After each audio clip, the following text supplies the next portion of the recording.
Once upon a time there was a king who owned a pigeon, and its name was Pesto. This pigeon was so wise that the king would always consult it before attending his court.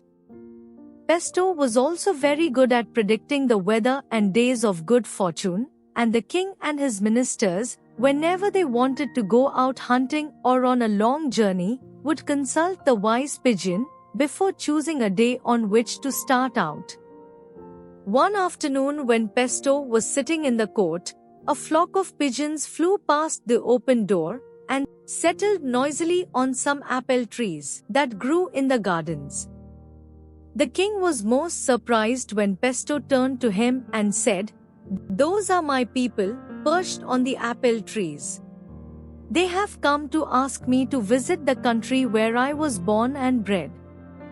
Please give me permission to take a holiday, so that I may visit my old home and see my parents and relatives again." But the king was disturbed by the pigeon's request. "If you go away, Pesto," he said, "who will advise me and help me to make correct decisions? And how do I know that you will return from that distant country where your people live?" Pesto felt hurt that the Raja should doubt his loyalty. "You know, king, that I never break my word," he said. "If I promise that I will return upon a certain day, you know that I will do so.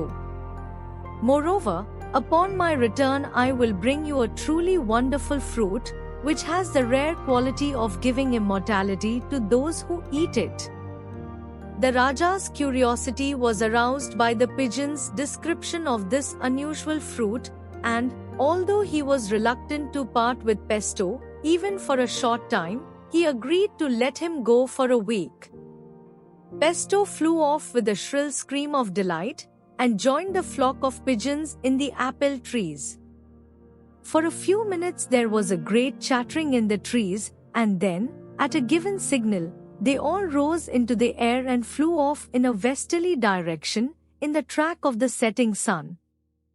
Pesto's father was king of all the birds in his native country, and he and his queen were delighted to see their son again. There was great feasting and rejoicing in honor of the visit. Time passed all too quickly, and at the end of the week, Pesto told his parents, "I must now return to my Raja. He is expecting me back tomorrow, and I must not disappoint him." "Go, my son," said the king of the pigeons, "and if your master can spare you again, come and visit us next year." "I will try to come," said Pesto. "And I have one favor to ask you. Will you allow me to carry back to my master a specimen of the fruit of immortality which grows in these forests?" "Most certainly," said the king of the pigeons, and he gave his son one of these wonderful fruits. Some hours later, while the Raja and his prime minister were together in the council chamber, the pigeon flew in at the open window and settled at the Raja's feet. In its beak it carried the golden fruit. "Thousand welcomes, my Pesto," cried the Raja, stooping down and caressing his friend. "And is this the fruit of immortality of which you spoke?" "It is," said the pigeon, laying the fruit on the king's throne. "Those who partake of it shall never die." All eyes in the council chamber turned enviously upon the golden fruit. The king considered for a moment, and then said, "This precious fruit must not be wasted. Let us plant it in the ground, and raise from it a tree which will bear more fruits upon its branches. In that way, many people will benefit from it." The head gardener was sent for, and he was told to plant the fruit with great care in the royal gardens. When the young tree appeared, it was to be well watered, fenced around, and tended with great care. And in time a plant did spring up from the fruit, and began to grow into a vigorous young tree. The king and the pigeon both watched its growth with considerable pleasure and satisfaction. The tree grew rapidly, for it was well nourished and cared for. Fruit began to form upon it. And then a strange thing happened. On a certain night, one of the fruits fell to the ground and was poisoned by the snake, running its tongue over it.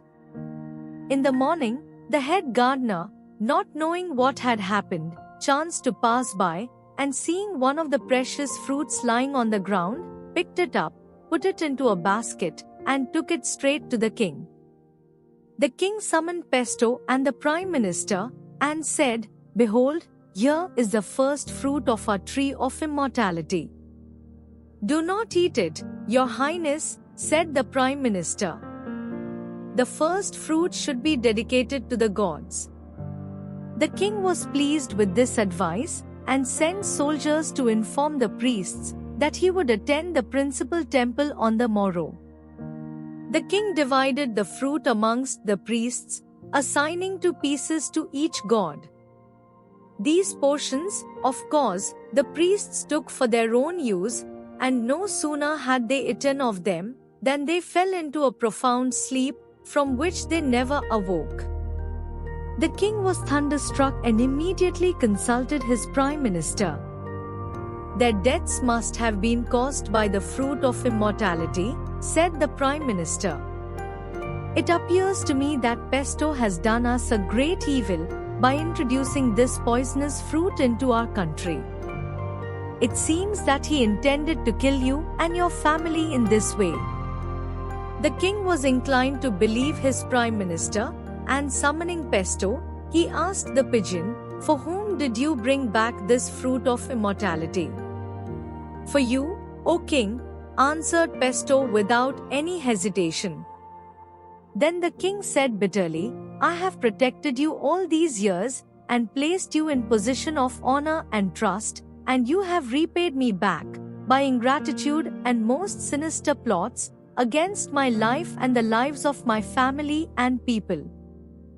And without giving Pesto time to say a word in his own defense, he struck the poor bird a heavy blow with a stick, and killed it on the spot.